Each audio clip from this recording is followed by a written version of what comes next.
Praise the lord.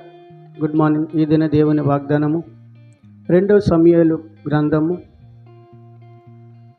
12వ అధ్యాయము 20వ వచనము.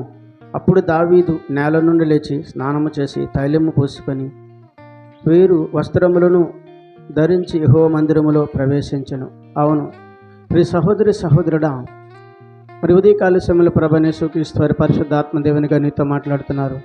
దావీదు తన యొక్క మరి బిడ్డ కొరకు ప్రార్థించినప్పుడు తన బిడ్డ మరణించినని తెలుసుకొని లేచి మరి తను పశ్చాత్తాపంతో ప్రార్థించి తన యొక్క తప్పును తెలుసుకొని తిరిగి మందిరంలోనికి వెళ్ళను అని వ్రాయబడిన లేఖనం ప్రకారం ఈ దినము మరి ఏ విషయంలో నీవు దేవుని తప్పిపోయి ఉన్నావో, ఏ విషయంలో దేవుని మందిరికి దూరముగా ఉన్నావో, ఏ విషయంలో దేవునికి నీకును మధ్య అగాధం ఏర్పడినదో, మరి పరిశుద్ధ ఆత్మదేవునికి నీకును తెలుసు గనక నీవును దావీదు వలె పశ్చాత్తాపం పొంది మరి తిరిగి దేవుని మందిరములో ప్రవేశించగలిగితే, దేవునితో సహవాసం చేయగలిగితే, దేవునితో అంటు కట్టుకొనగలిగితే మరి దేవుడు దావీదుని ఆశీర్వదించిన రీతిగా నిన్నును ఆశీర్వదించి దీవిస్తానని ఈ రాత్రి ఈ ఉదయకాల సమయంలో వాగ్దానం ద్వారా దేవుడు నీతో మాట్లాడుతున్నారు. ఆమేన్. ప్రార్థన చేద్దాం.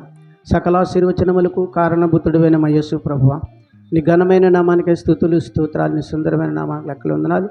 ఈ ఉదయకాల సమయంలో వాగ్దానమును చూసిన వాగ్దానమును విన్న వాగ్దానం చేద్దాం ప్రతి బిడ్డను దీవించండి, ఆశీర్వదించండి. యేసుక్రీస్తు పరిశుద్ధమైన నామములో అడిగి వేడుకొంచున్నాను పరమ తండ్రి. ఆమేన్.